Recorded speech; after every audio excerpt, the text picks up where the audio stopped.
میرے عزیزو، آج کے دن کے لیے خداوند یسوع مسیح کا آپ سے بابرکت وعدہ خداوند کے زندہ پاک کلام میں سے پڑھیں گے۔ استثنا 12 باب اور اس کی 28ویں آیت۔ کلام خدا میں لکھا ہے، ان سب باتوں کا جن کا میں تجھ کو حکم دیتا ہوں غور سے سن، تاکہ تیرا اور تیرے بعد تیری اولاد کا بھلا ہو، آمین۔ بے شک ہم شریعت سے آزاد ہیں تو بھی فرما برداری سے نہیں، بے شک نجات شریعت کے اعمال سے نہیں تو بھی حکم ماننا فرض ہے۔ خداوند نے سب باتوں پر عمل کرنے کا حکم دیا ہے۔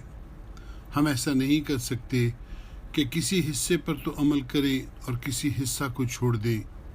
ایسا کرنے سے ہم سرکش کہلائیں گے۔ کلام سکھاتا ہے کہ پہلے ہم خود تمام حکموں پر عمل کریں، خدا کے وعدوں برکتوں پر دھیان دیں اور ساتھ ہی ساتھ خداوند کی طرف سے دی گئی دھمکیوں پر بھی دل لگائیں۔ ہمارا فرض ہے کہ ہم خداوند کی باتوں پر عمل کرنے میں جاں فشانی کریں، خداوند کے احسانات کو مانیں اور ان تمام احسانات کو، خداوند کی دی گئی رہائی اور برکات کو اپنی اولاد کو بھی منتقل کریں، تاکہ وہ بھی خداوند کی تابعداری کریں۔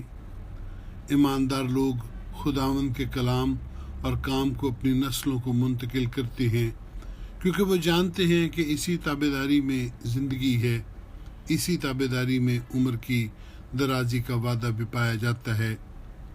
میرے عزیزو، خداوند یسوع نے کہا کہ جو مجھ سے محبت رکھتا ہے وہی میرے حکموں پر عمل کرے گا۔ آپ کو اپنی اسی محبت کو ثابت کرنا ہے۔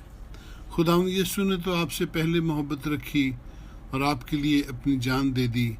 اب آپ کو اس کے حکموں پر عمل کرتے ہوئے اپنی محبت کو ثابت کرنا ہے، کیونکہ اسی تابعداری کے نتیجے میں صرف آپ کا ہی نہیں بلکہ آپ کی اولاد کا بھی بھلا ہوگا، کیونکہ فرما برداری کی برکتوں کا وعدہ نسل در نسل کے لیے ہے۔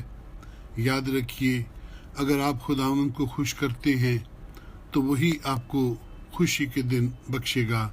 خداوند کے ساتھ راستے سے چلنے میں ہی آپ کا اور آپ کی نسل کا بھلا ہے، آمین ثم آمین۔ خداوند آپ کو برکت بخشے۔